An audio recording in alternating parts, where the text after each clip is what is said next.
कुरुक्षेत्र में एक युवा को, अभिमन्यु को, 6 लोगों ने चक्रव्यूह में मारा था। चक्रव्यूह का एक दूसरा नाम होता है पद्मव्यूह, मतलब लोटस फॉर्मेशन। तो जो चक्रव्यूह होता है स्पीकर सर, वो लोटस के शेप में होता है, कमल के फूल के शेप में होता है। 21वीं सदी में सर एक नया चक्रव्यूह तैयार हुआ है। उसका चिन्ह प्रधानमंत्री जी अपनी छाती पर लगा के चलते हैं। सर, जो अभिमन्यु के साथ किया गया था, जो अभिमन्यु को चक्रव्यूह में फंसाया गया था, वही हिंदुस्तान के साथ किया गया है। हिंदुस्तान के युवाओं के साथ, हिंदुस्तान के किसानों के साथ, हमारी माताओं बहनों के साथ, स्मॉल बिजनेसेस के साथ, मीडियम साइज बिजनेस के साथ। राहुल गांधी जी।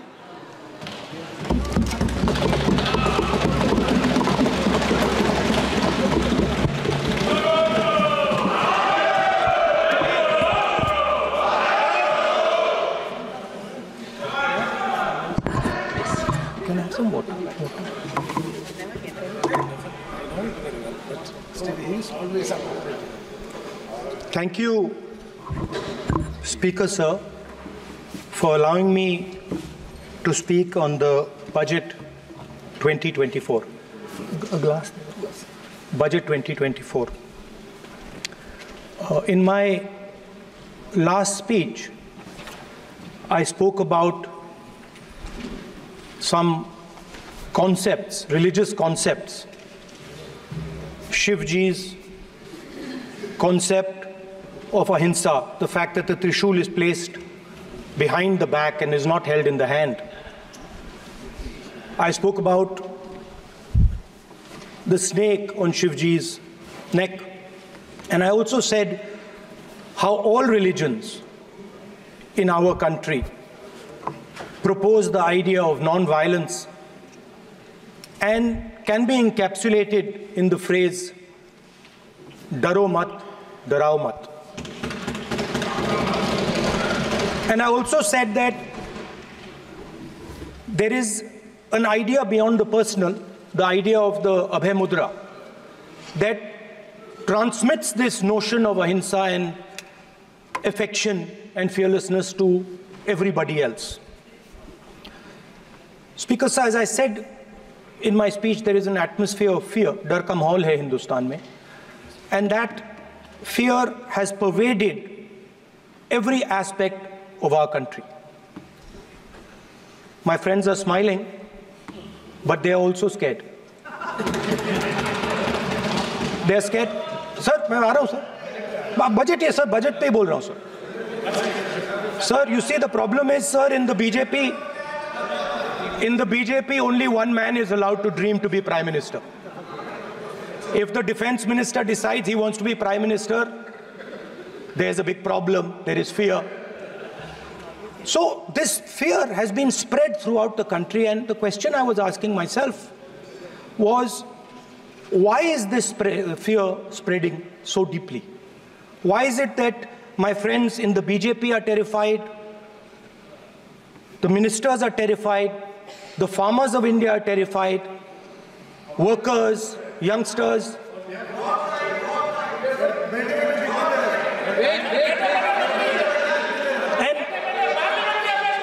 And इसके बारे में मैंने सोचा, काफी सोचा, और एक जवाब मैं प्रपोज करता हूं आज। स्पीकर सर, हजारों साल पहले हरियाणा में कुरुक्षेत्र में एक युवा को, अभिमन्यु को, 6 लोगों ने चक्रव्यूह में मारा था। 6 चक्रव्यूह में फंसाकर मारा था। सर, चक्रव्यूह के अंदर डर होता है, हिंसा होती है, और अभिमन्यु को चक्रव्यूह में फंसाकर, ट्रैप कर 6 लोगों ने मारा। मैंने चक्रव्यूह के बारे में थोड़ी रिसर्च की और पता लगा कि चक्रव्यूह का एक दूसरा नाम होता है पद्मव्यूह, मतलब लोटस फॉर्मेशन। तो जो चक्रव्यूह होता है स्पीकर सर, वो लोटस के शेप में होता है, कमल के फूल के शेप में होता है। 21वीं सदी में सर एक नया चक्रव्यूह तैयार हुआ है स्पीकर सर, वो भी लोटस की शेप में है सर, और उसका चिन्ह प्रधानमंत्री जी अपनी छाती पर लगा के चलते हैं सर। जो अभिमन्यु के साथ किया गया था, जो अभिमन्यु को चक्रव्यूह में फंसाया गया था, वही हिंदुस्तान के साथ किया गया है। हिंदुस्तान के युवाओं के साथ, हिंदुस्तान के किसानों के साथ, हमारी माताओं बहनों के साथ, स्मॉल बिजनेसेस के साथ, मीडियम साइज बिजनेस के साथ। सर अभिमन्यु को 6 लोगों ने मारा था। उनके नाम द्रोणाचार्य, कर्ण, कृपाचार्य, कृतवर्मा, अश्वत्थामा और शकुनी।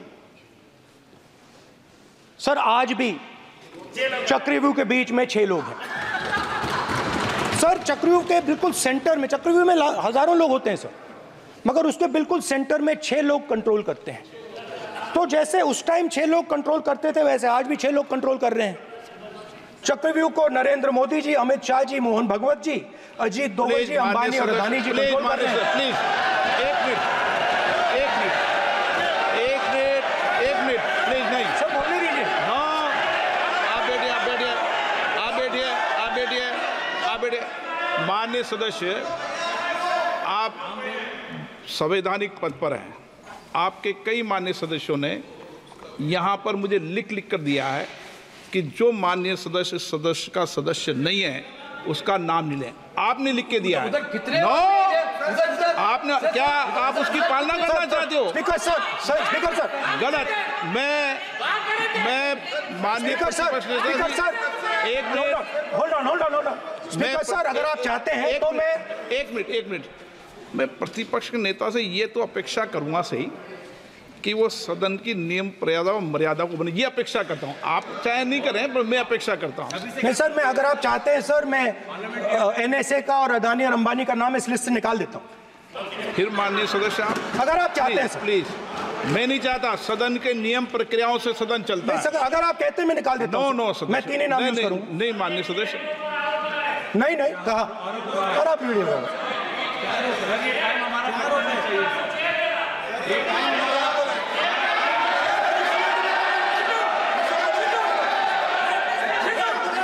मत उठिए सब प्लीज, या आप समझाइए उनको। हाँ, आप Speaker sir, the Chakravyu that has captured India has 3 forces behind it. First is the idea of monopoly capital, that 2 people should be allowed to own the entire Indian wealth.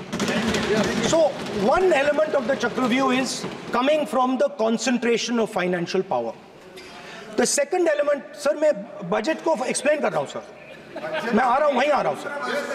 So one element is financial power.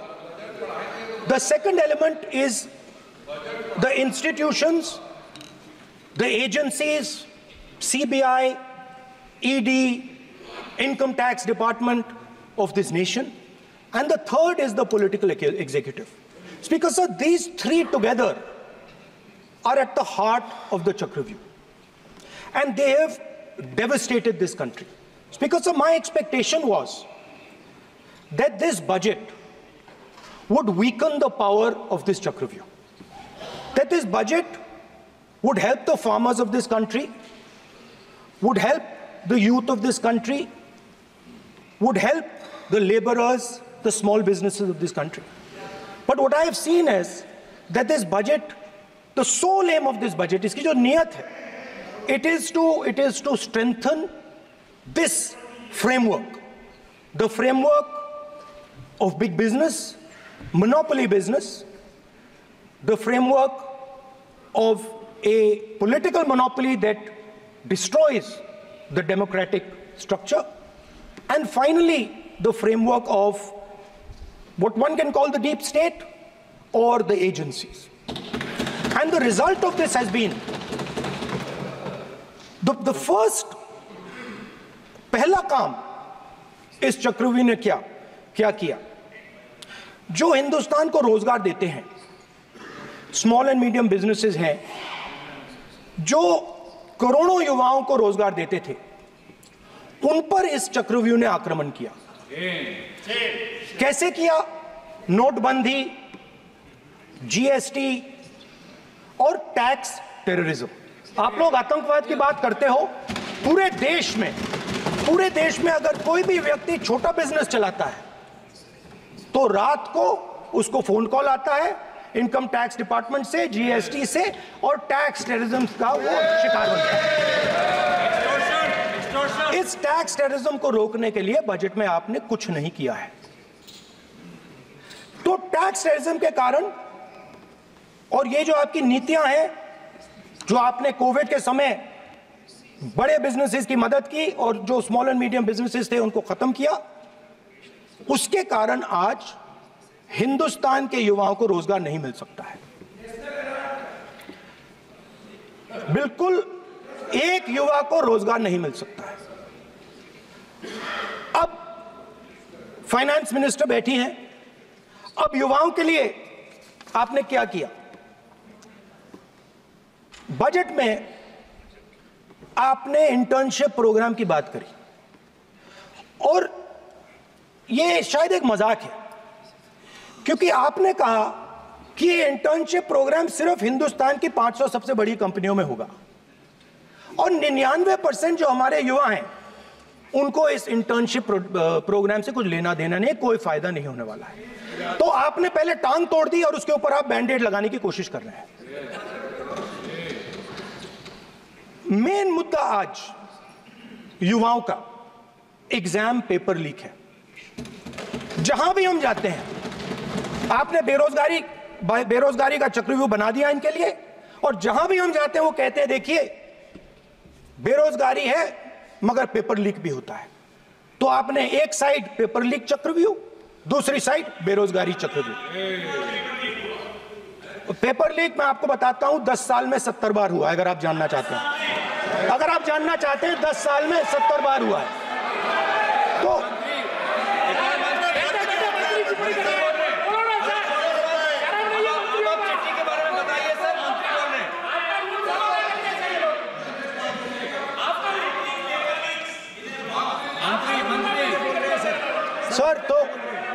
Sir तो paper leak के बारे में finance minister ने budget में एक शब्द नहीं कहा है।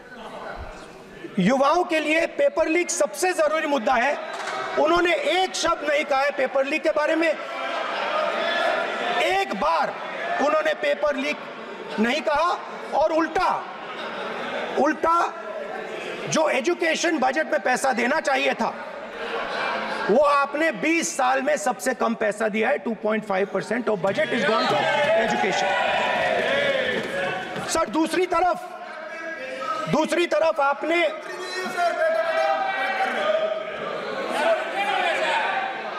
आपकी नहीं मानते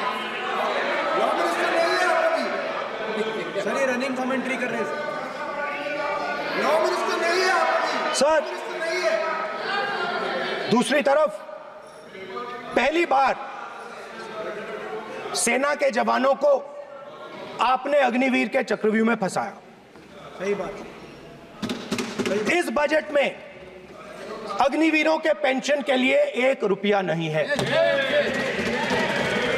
आप अपने आप को देशभक्त कहते हो, मगर जब अग्निवीरों की मदद करने की बात आती है, जवानों को पैसा देने की बात आती है, तो बजट में आपको 1 रुपया नहीं दिखाई देता। उनकी पेंशन के लिए 1 रुपया आपने नहीं दिया। तो उनको आपने अग्निवीर के चक्रव्यूह में फंसाया।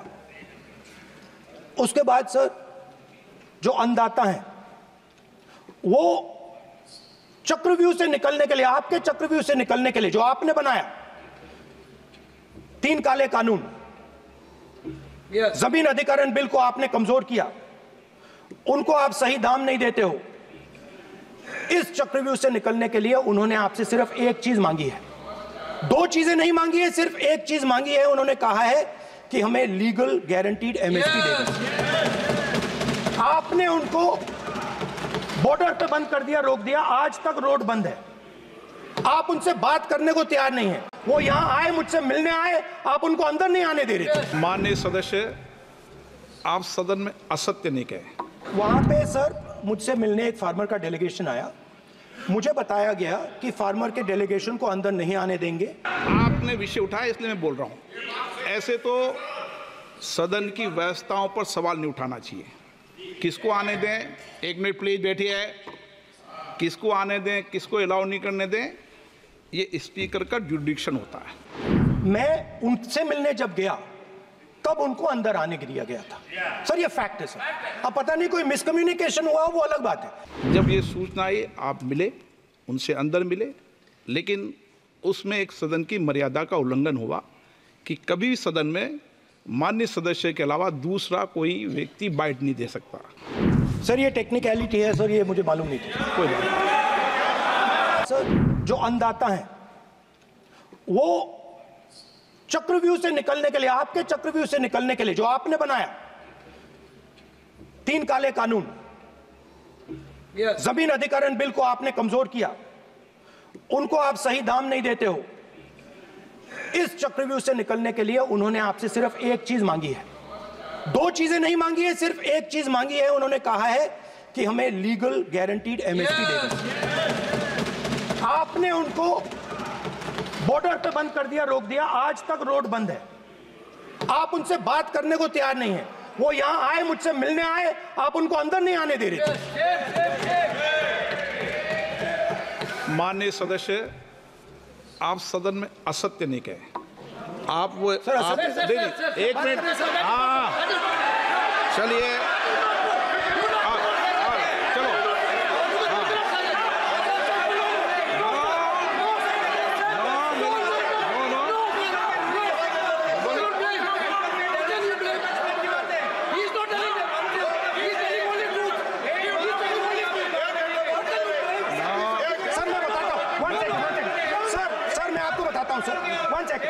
सर मैं आपको फैक्ट बताता हूं सर, जो मुझे एक सेकंड, हाँ बता। मैं आपको फैक्ट बताता हूं, फिर आप मुझे करेक्ट कर दीजिए। स्पीकर सर, फार्मर्स का डेलीगेशन नहीं सर, मैं आपको फैक्ट बताता हूं। पर आपके माननीय सदस्यों को कह दें वो सदन पर आरोप नहीं लगा है। रिपोर्ट से बोलता हूं मैं, बिना रिपोर्ट के नहीं बोलता हूं। बोलिए, बोलिए, उनको बोलने दीजिए, उनको बोलने दीजिए, उनको बोलने दीजिए, आप बोलने दीजिए उनको, बोले, वो बोले, बताएं, वो बताएं, मैं बताऊंगा। Speaker sir 1 second, speaker sir मैं आपको बताता हूं जो मुझे मालूम है। स्पीकर सर मैं आपको बताता हूं। बैठिए। स्पीकर सर हुआ क्या, वहां पे सर मुझसे मिलने एक फार्मर का डेलीगेशन आया, मुझे बताया गया कि फार्मर के डेलीगेशन को अंदर नहीं आने देंगे। मैं उनसे मिलने जब गया तब उनको अंदर आने के दिया गया था सर, ये फैक्ट है सर। अब पता नहीं कोई मिसकम्युनिकेशन हुआ, वो अलग बात है, बट फैक्ट यह है कि जब मैं मीडिया के साथ वहां गया तब दरवाजे पार्लियामेंट के, संसद के उनके लिए खुले, उससे पहले वो बंद थे। ठीक है, और ये आप उनसे भी पूछ लीजिए sir. Please please, no please please, एक मिनट प्लीज। आपने विषय उठाया इसलिए मैं बोल रहा हूं। ऐसे तो सदन की व्यवस्थाओं पर सवाल नहीं उठाना चाहिए। किसको आने दें, एक मिनट प्लीज बैठिए, किसको आने दें, किसको अलाउ नहीं करने दें, ये स्पीकर का जुडिक्शन होता है। नंबर 1, जब ये सूचना आई आप मिले, उनसे अंदर मिले, लेकिन उसमें एक सदन की मर्यादा का उल्लंघन हुआ कि कभी भी सदन में माननीय सदस्य के अलावा दूसरा कोई व्यक्ति बाइट नहीं दे सकता। हाँ, और आपकी मौजूदगी में बाइट दी, ये क्लियर करना चाहता हूँ। सर ये टेक्निकलिटी है सर, ये मुझे मालूम नहीं था। कोई बात नहीं, बट सर प्लीज, नो, माननीय आप मत बोलिए, आपके नेता बोल रहे हैं। तो स्पीकर सर, जब महिला आरक्षण आया था तो ये आपको बेटे बेटे स्पीकर सर, हम करने का चाहते अधिकार थे। नहीं है। माननीय प्रतिपक्ष के नेता आपके बेटे बेटे सदस्य कमेंट्री कर रहे हैं, फिर वो कहते हैं इधर के लोग क्यों कमेंट्री कर रहे हैं? सर, हम चाहते थे, हमारा एक्सपेक्टेशन था कि जो अन्नदाता है, जो सरकार से सिर्फ एक चीज मांग रहा है, लीगल गारंटीड एमएसपी, हमें लगता था कि ये कोई बड़ा काम नहीं है सर, ये इतना बड़ा काम नहीं है। हमें लगता था कि अगर सरकार बजट में इसका प्रोविजन कर देती, अगर बजट में इसका प्रोविजन कर देती, तो जो हमारे किसान हैं जो चक्रव्यूह में, आपके चक्रव्यूह में फंसे हैं, वो निकल पाते। ये हमारी थिंकिंग थी, मगर आपने नहीं किया। तो मैं यहां इंडिया गठबंधन के तरफ से गारंटी देता हूं कि हम ये काम करके दिखा देंगे। जो आपने अपने बजट में नहीं किया, वो मैं हिंदुस्तान के सब किसानों से कहना चाहता हूं, गारंटीड लीगल एमएसपी हम इस सदन में पास करके आपको देंगे। श्रेष्ठ उत्तराखंड पर खबरों से जुड़े रहने के लिए चैनल को सब्सक्राइब और लाइक करें, बेल आइकन दबाएं और देखते रहें श्रेष्ठ उत्तराखंड।